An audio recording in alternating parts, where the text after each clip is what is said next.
कल्पना कीजिए कि किसी देश के पास पैसा तो है, लेकिन वो उसे दूसरे देश तक पहुंचा ही नहीं सकता। सुनने में यह अजीब लगता है, लेकिन आज रूस और बांग्लादेश के बीच कुछ ऐसी ही स्थिति बनी हुई है। यूक्रेन युद्ध के बाद रूस पर लगे अमेरिकी और पश्चिमी प्रतिबंधों ने उसकी कई बैंकिंग सेवाओं को विश्व पेमेंट प्रणाली से अलग कर दिया। नतीजा ये हुआ कि रूस और बांग्लादेश के बीच व्यापार और लोन पेमेंट में बड़ी रुकावट पैदा हो गई। अब इस समस्या का समाधान खोजने के लिए रूस ने एक नया प्रस्ताव रखा है। बांग्लादेश के साथ व्यापार और लोन पेमेंट अमेरिकी डॉलर के बजाय भारतीय रुपये यानी आईएनआर में किया जाए। इस प्रस्ताव के पीछे सबसे बड़ी वजह बांग्लादेश की रूपपुर परमाणु ऊर्जा परियोजना है।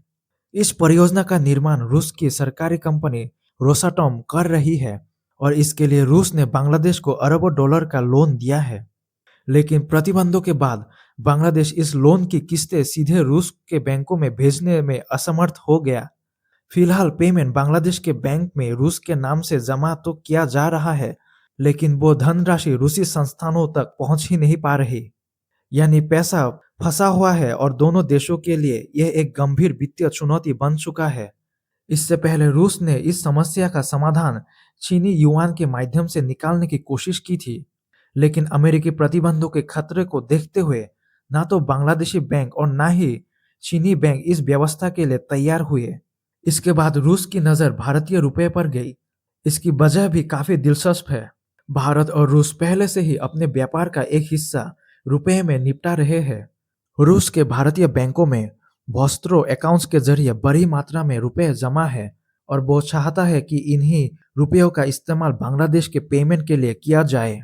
बांग्लादेश भी भारत के साथ कुछ व्यापार रुपये में करता है, इसलिए उसे इस प्रणाली का अनुभव पहले से है। हालांकि यह रास्ता आसान नहीं है। बांग्लादेश को मौजूदा नियम केवल भारत और बांग्लादेश के बीच होने वाले व्यापार में रुपये के उपयोग की अनुमति देते हैं। यदि रूस के लिए भी भारतीय रुपये का इस्तेमाल करना है, तो एक नया त्रिपक्षीय ढांचा तैयार करना होगा, जिसमें भारत, रूस और बांग्लादेश तीनों की भागीदारी होगी। साथ ही बैंकिंग नियमों, अंतर्राष्ट्रीय वित्तीय मानकों और कानूनी प्रक्रियाओं में भी बदलाव करने पड़ सकते हैं। यही कारण है कि बांग्लादेश फिलहाल कोई जल्दबाजी नहीं करना चाहता और उसने स्पष्ट किया है कि वह इस प्रस्ताव पर पूरी सावधानी से विचार करेगा। अगर भविष्य में यह व्यवस्था लागू हो जाती है, तो इसके प्रभाव केवल रूस और बांग्लादेश तक सीमित नहीं रहेंगे। इससे भारतीय रुपये की अंतर्राष्ट्रीय स्वीकार्यता और मजबूत हो सकती है।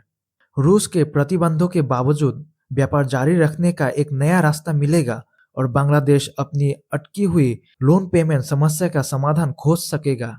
यही वजह है कि दुनिया इस प्रस्ताव को केवल एक पेमेंट व्यवस्था के रूप में नहीं, बल्कि विश्व वित्तीय व्यवस्था में धीरे धीरे आ रहे बदलाव के संकेत के रूप में देख रही है।